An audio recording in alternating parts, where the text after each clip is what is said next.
The COVID-19 pandemic has created enormous stress on our healthcare system, our healthcare workers, and our patients. Now more than ever, we need the church to be there for support and advocacy. That's exactly what's happening in a special partnership between Advocate Aurora Health, the United Church of Christ, and the Evangelical Lutheran Church in America. To learn more, we welcome Reverend Molly Carlson, Conference Minister of the Illinois Conference of the United Church of Christ. We also welcome Reverend Kathy Bender-Schwich, Chief Spiritual Officer at Advocate Aurora Health. First, I'm curious about how this partnership between Advocate, the United Church of Christ, and the Evangelical Lutheran Church came about. The predecessors to Advocate Healthcare were the Lutheran General Health System and the Evangelical Health System, both of which were begun back in the late 1800s by the denominations. Deaconess nurses from the church bodies who came to this area and said, we need to set up healthcare systems to take care of folks who are in need of healthcare. So the churches were very, very involved in the health systems that merged in 1995 to become Advocate Healthcare. And because the churches were those who gave birth, if you will, to the health systems, Advocate wanted to continue to honor that relationship, and so continued the partnership of the health system with the two church bodies or denominations, saying that we are all in this together, and healthcare is holistic and includes the faith and the spiritual aspect. And so that's a partnership that we've lived into.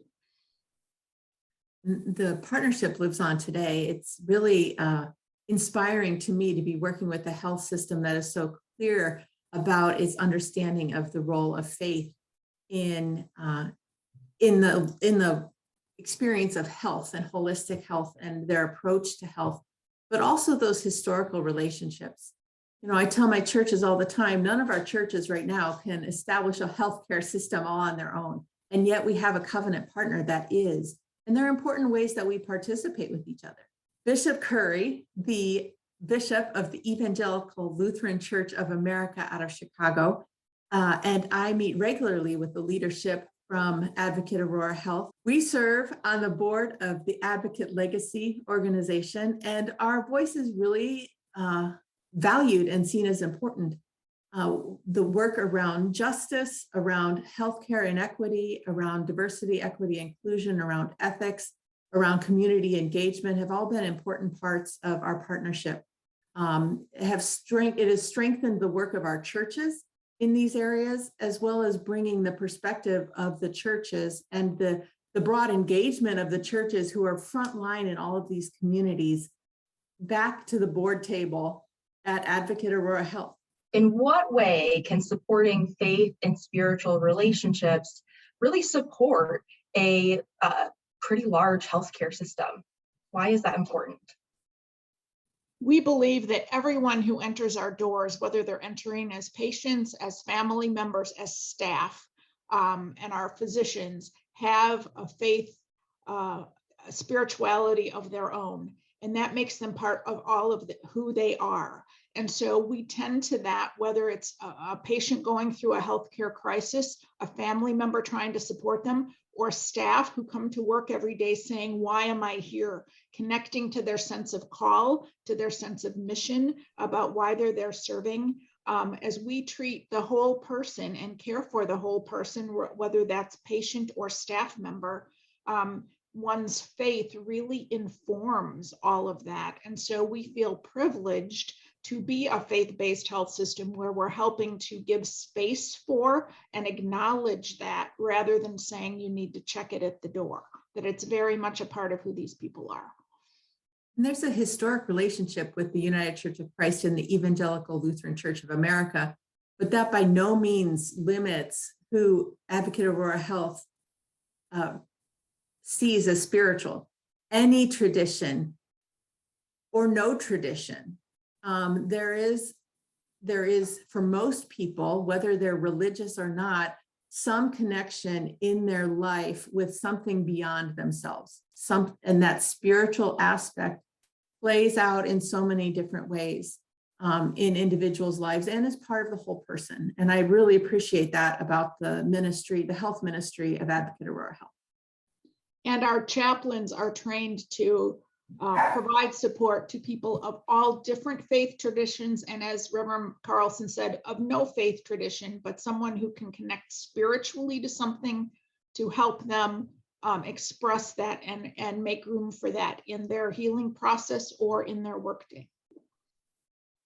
I love that. And I would imagine that connecting with someone's values and someone's spirituality could really help them to continue healing past the hospital too, right? Once they leave the hospital, once they're back in their own communities, having those value spiritual connections might help to support them when they're not in the direct care of the hospital any longer, correct?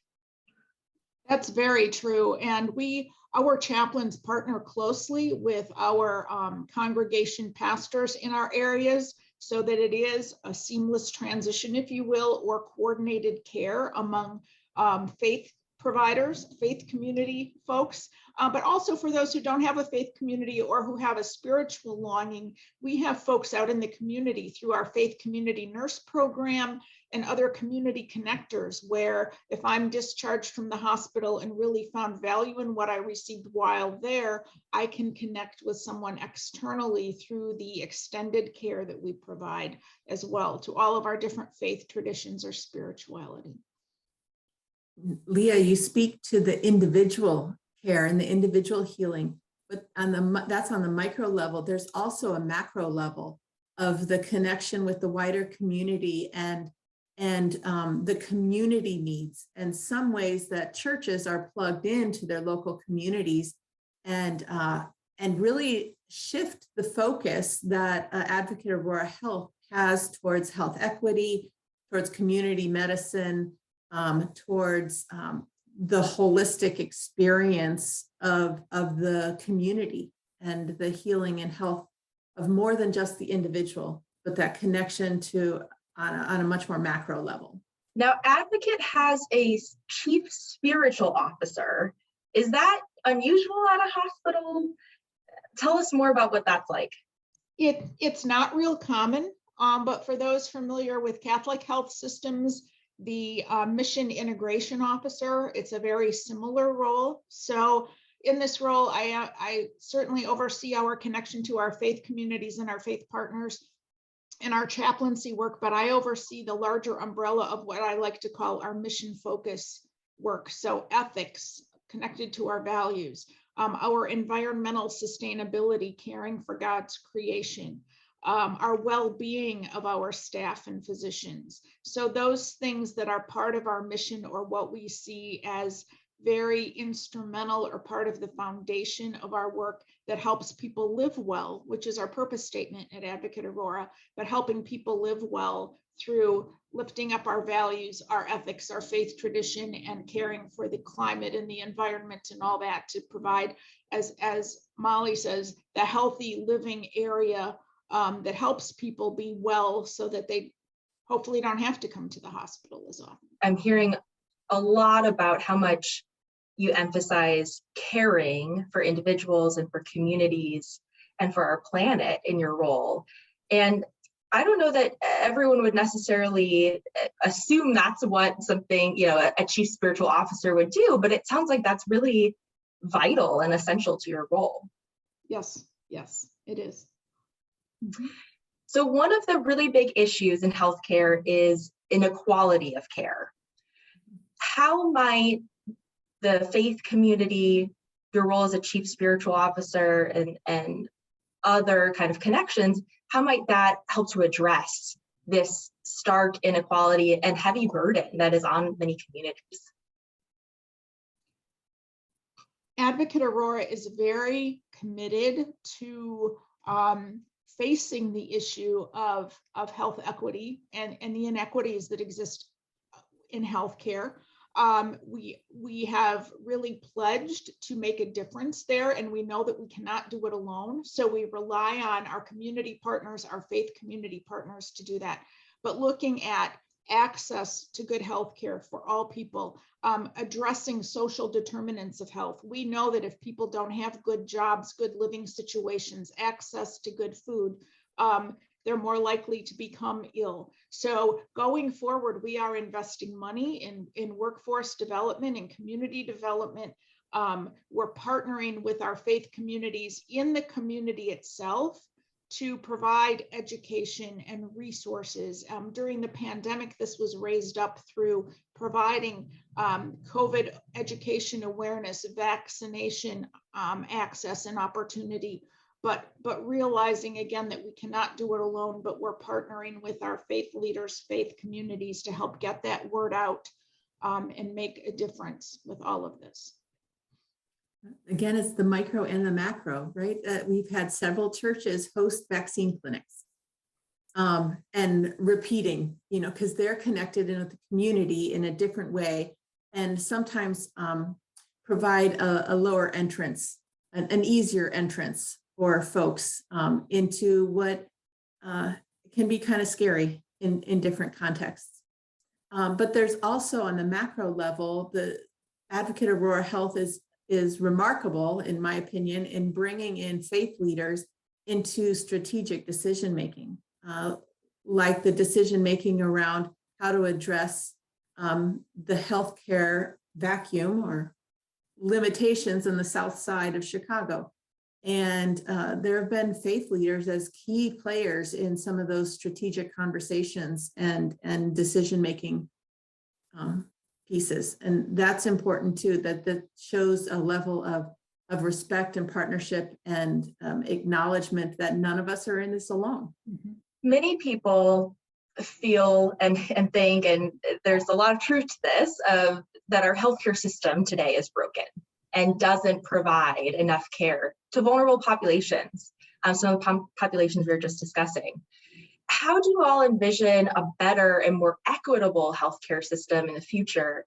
And how are you and your organizations working to make that happen? We're trying to make it happen through addressing some of those areas of our communities that we know access isn't as great, that there are inequities. And so doing what we can to move the needle on changing that through greater cultural competence, through talking to the community to find out what makes this such a burden, or what keeps you from getting access to care, and what can we do to change that.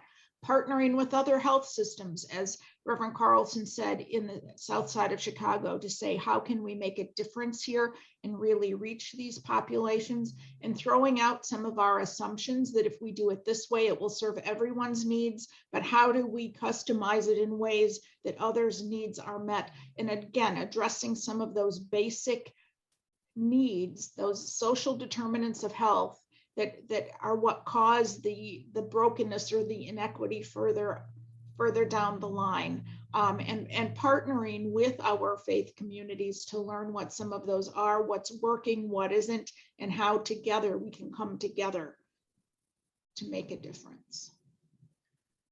Comes down to those clinics and the parish nurse program that goes through Kathy's organization. There's so many ways that there's partnerships, there's feet on the ground actually doing this work, engaging directly with the community. Mobile clinics that have been mobilized at different times to get to where the people are, to lessen the burden on the individual of trying to get someplace else, are all part of things that I've witnessed as part of this partnership. Reverend Carlson, I'm glad that you mentioned some examples, that I think sometimes we can feel really overwhelmed by how broken the healthcare system feels, or perhaps it's not broken, but functioning in ways that were purposefully kind of keeping some communities more vulnerable. And sometimes when we think about just the gravity of that, it can feel very overwhelming. I'd love to hear any more stories or examples that y'all might have of, as you said, Reverend Bender-Schwich, the needle moving, right? Kind of there's small steps, small progress happening. Any examples of that y'all might be willing to share? Well, one area that Advocate Aurora has taken on as a goal for this year is we've targeted a few zip codes in our service area, those that have underserved communities or where access to healthcare isn't as great, and really looking at moving the needle on hypertension among Black and Brown communities, Black and Brown folks, because we know that hypertension is the root of a lot of health issues and health problems. So looking at that and really holding ourselves accountable for what are we doing to change that and move that. And again, it's pulling in all of our partners to do this, from the mobile clinics to the faith community nurses to our community health workers, to education in our faith communities, congregations, as they come to worship, saying, here are some things to do to be aware of hypertension and how to care for it and that kind of thing. So really partnering together around one issue that's a huge issue, but how are we going to do that and hold ourselves accountable to make a difference there? An advocacy thing that Advocate Aurora Health and the United Church of Christ partnered on was bringing a resolution to the UCC General Synod this last summer, recognizing racism as a public health crisis. And the UCC nationally voted very much in favor of acknowledging that that racism is a public health crisis. And that came out of our work here in Illinois and particularly this partnership. Advocate Aurora Health is very committed to diversity, equity, and inclusion on all levels. And in my experience working with this organization, I am impressed that as a major corporation, the bottom line is not just about dollars. The bottom line is also about impact. And that's a very different measure than you would see in many traditional multi-billion-dollar companies. Absolutely. That is so encouraging to hear that resolution passed, and it's such an important, essential step, it sounds like. So we mentioned at the beginning the enormous stress of the pandemic. I'd love to hear a little bit more about how the pandemic has changed healthcare and how faith groups relate to it. Would you like to start with that one? Well, the first day of the pandemic, I was serving in a local church, and all of a sudden it became, I can't go visit my people in the hospital. I can't officiate at funerals. I can't hold someone's hand during crisis. And it really required partnering with our healthcare providers, and those frontline providers were absolutely invaluable in trying to figure out how to relate back and forth. Has been certainly a learning curve and some things that we've discovered along the way. But that isolation of the patient and the not having those tools to help process our grieving have been hard across the board. I know from my seat, I watch my clergy having worked very, very hard during this season, having to reimagine how to really connect when you don't see people in person. And we've really appreciated our partner with Advocate Aurora Health and the wellness programs that they've offered and extended to clergy. The chaplaincy program that's available 24/7 for our clergy to call and get support.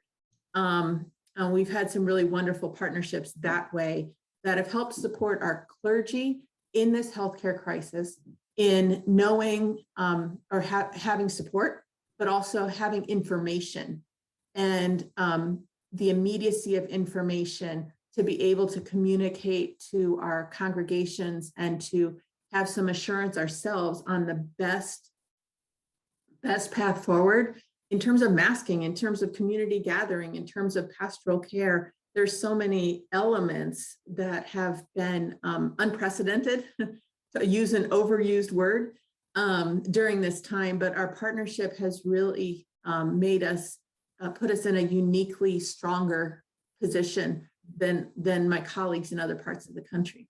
And Kathy, I know I can't say enough about the frontline workers that you work with and the sorts of programs that your office has offered to the frontline medical staff over these seasons that have really recognized that it's not just the bottom line, right? It's impact that makes a difference.